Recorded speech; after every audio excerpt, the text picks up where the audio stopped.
بسم اللہ الرحمن الرحیم۔ دوستو، اس ویڈیو میں ہم آپ کو بتائیں گے کہ موسیٰ اور ہارون علیہ السلام نے فرعون کو دعوت کیسے دی اور فرعون نے کیا مکالمہ کیا۔ موسیٰ اور ہارون علیہ السلام دونوں فرعون کے پاس آ کر اس کی مجلس میں کھڑے ہو کر اسے اللہ کی طرف بلاتے ہیں۔ اس دعوت کو سن کر وہ جابر شخص بہت غصے میں آ گیا اور تکبر اور غرور میں کہنے لگا، موسیٰ تمہیں یہ جرت کیسے ہوئی کہ تم میری مجلس میں کھڑے ہو کر مجھے مواعظ و نصیحت کر رہے ہو؟ کیا تم وہی غلام بچے نہیں ہو جسے ہم نے سمندر سے اٹھایا تھا؟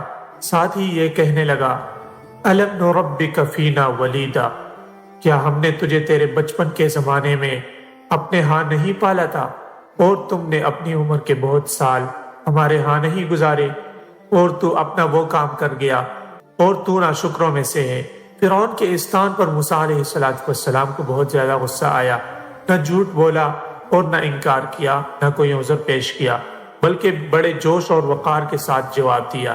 قال فعلتها اذا وانا من الضالين، میں نے اس کام کو اس وقت کیا تھا جبکہ میں راہ بھولے ہوئے لوگوں میں سے تھا، پھر میں تم سے ڈر کر بھاگ گیا، پھر مجھے میرے رب نے حکم اور علم عطا فرمایا اور مجھے اپنے رسول میں سے کر دیا۔ موسیٰ علیہ السلام نے فرعون کے احسان جتلانے پر جواب دیا، اے فرعون، تو مجھے میری پرورش کرنے کا احسان جتلاتا ہے، لیکن تو ان حالات کو نہیں دیکھتا جن کی وجہ سے میں تیرے پاس پہنچا اور تو نے میری پرورش کی۔ اگر تو بچوں کو قتل کرنے کا حکم نہ دیتا تو میری ماں مجھے دریائے نیل میں نہ ڈالتی اور نہ میں تیرے ہاتھ میں آتا۔ کیا اتنے بچوں کو قتل کرنے کے بعد تو میری اس پرورش کرنے کو احسان شمار کرتا ہے؟ تو نے تو میری قوم کے ساتھ ہر لحاظ سے گدھوں اور حیوانوں جیسا سلوک کیا ہے۔ تو انہیں کتوں کی طرح جھڑکتا تھا اور انہیں بہت تکلیف اور عذاب پہنچاتا تھا۔ ان حالات میں اگر تو نے ان کے ایک بچے کی پرورش کی ہے تو یہ کون سی بڑی بات ہے، اور یہ تربیت اور پرورش والا واقعہ بھی غلطی اور جہالت سے ہوا ہے۔ وَتِلْكَ نِعْمَةٌ تَمُنُّهَا عَلَيَّ أَنْ عَبَّدتَّ بَنِي إِسْرَائِيل، اور مجھ پر تیرا کیا یہی وہ احسان ہے جسے تو جتلا رہا ہے کہ تو نے بنی اسرائیل کو غلام بنا رکھا ہے۔ تو فرعون اس سوال پر لاجواب ہو گیا۔ اس نے چھٹکارا حاصل کرنے کے لیے کہا، وہ رب العالمین کون ہے جس کے بارے میں آپ سے سنتا رہتا ہوں؟ تو موسیٰ علیہ السلام نے فرمایا، قال رب السماوات والارض وما بینہما ان کنتم موقنین۔ موسیٰ علیہ السلام نے فرمایا، وہ آسمان اور زمین اور ان کے درمیان جو کچھ بھی ہے سب کا پروردگار اللہ ہے، اگر تم یقین رکھتے ہو۔ اس جواب پر فرعون غصے میں آ گیا اور اس نے اہل مجلس کو غصہ دلانے کے لیے اور انہیں تعجب دلانے کے لیے کہا، لمن حولہ الا تستمعون، کیا تم سن نہیں رہے؟ اور موسیٰ علیہ السلام نے اپنی بات ختم نہیں کی بلکہ فرعون کو دوسری مثال دی۔ قال ربکم ورب آبائکم الاولین، کہا جو تمہارا اور تمہارے پہلے آباء و اجداد کا رب ہے۔ اس بات پر فرعون کو مزید غصہ آ گیا اور آپے سے باہر ہو گیا۔ قال ان رسولکم الذی ارسل الیکم لمجنون، کہا یہ رسول جو تمہاری طرف بھیجا گیا ہے مجنون ہے۔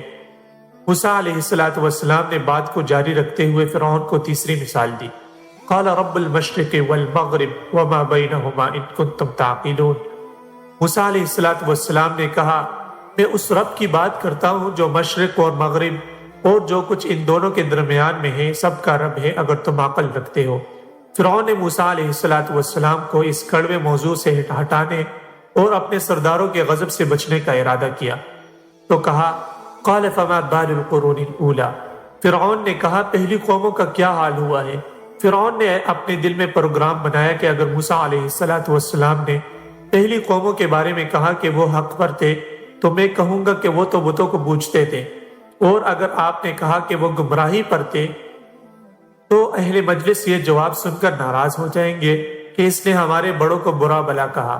لیکن موسیٰ علیہ السلام فرعون سے کہیں زیادہ عقل مند تھے اور وہ اپنے رب کی طرف سے نور ہدایت پر تھے۔ تو موسیٰ علیہ السلام نے کہا، قال علمها عند ربی فی کتاب لا یضل ربی ولا ینسا، موسیٰ علیہ السلام نے کہا پہلی قوموں کا علم اللہ کے پاس کتاب میں موجود ہے، میرا رب نہ بے پرواہ ہے اور نہ بھولتا ہے۔ پھر موسیٰ علیہ السلام نے پروگرام بنایا کہ ایسی بات کہی جائے جہاں سے فرعون راہ فرار اختیار نہ کر سکے۔ تو موسیٰ علیہ السلام نے فرمایا الذی جعل لکم الارض مہدا وسلک لکم فیہا سبلا وانزل من السماء ماء، وہی ہے جس نے تمہارے لیے زمین کو فرش بنایا، اس میں تمہارے چلنے کے لیے راستے بنائے، اور آسمان سے پانی بھی وہی برساتا ہے۔ یہ بات سن کر فرعون حیران و پریشان ہو گیا، اسے کچھ سمجھ نہیں آ رہا تھا کہ وہ کیا کہے۔ وہ دوسرے بادشاہوں کی طرح غصے سے بے قابو اور عاجز ہو گیا۔ قال لئن اتخذت الہا غیری لأجعلنک من المسجونین، فرعون نے کہا اگر تو میرے سوا کسی کو معبود بناتا ہے تو میں تمہیں قید کروا دوں گا۔ فرعون جب بھی اپنے ترکش سے کوئی تیر پھینکتا تو اس کے جواب کے لیے موسیٰ علیہ السلام اللہ کی رہنمائی سے اپنا تیر پھینکتے۔ موسیٰ علیہ السلام نے کہا کہ اگر میں تیرے پاس کوئی ظاہر چیز لے آؤں تو کیا پھر تم نہیں مانو گے؟ اس نے کہا اگر تو سچوں میں سے ہے تو اسے پیش کر دے۔ بس موسیٰ علیہ السلام نے اپنی لاٹھی ڈال دی، وہ اچانک واضح طور پر اژدہا بن گئی، اور اپنا ہاتھ کھینچ نکالا تو وہ بھی اسی وقت ہر دیکھنے والے کو سفید چمکیلا نظر آنے لگا۔ فرعون نے اپنی مجلس میں باتیں کرتے ہوئے دیکھا تو اپنی مجلس والوں سے کہا بے شک یہ تو کوئی بڑا دانا جادوگر ہے۔ مجلس والوں نے بھی موافقت اختیار کی، کہنے لگے یقیناً یہ واضح جادوگر ہے۔ قال موسیٰ اتقولون للحق، موسیٰ علیہ السلام نے کہا ایک حق بات جو تمہارے پاس آ گئی ہے اسے تم جادو کہتے ہو؟ سن رکھو، جادوگر کبھی کامیاب نہیں ہوا کرتے۔ قالوا اجئتنا لتلفتنا عما وجدنا علیہ آباءنا، انہوں نے کہا تم دونوں ہمارے پاس اس لیے آئے ہو کہ ہمارے آباء و اجداد کے دین سے ہٹا کر زمین کی چودراہٹ چاہتے ہو۔ ہم تم دونوں کو بالکل نہیں مانتے، ہم آپ کو بالکل قبول نہیں کرتے اور بالکل آپ کے دین کو نہیں مانتے۔ اور اسی طرح اس نے دین کا انکار کر دیا اور جہنم رسید ہو گئے۔ مزید اس طرح کی انٹرسٹنگ ویڈیوز دیکھنے کے لیے ہمارے چینل کو سبسکرائب کیجیے اور بیل آئیکن کو بھی ساتھ پریس کیجیے تاکہ نئی آنے والی ہر ویڈیو آپ تک بر وقت پہنچ سکے۔ والسلام۔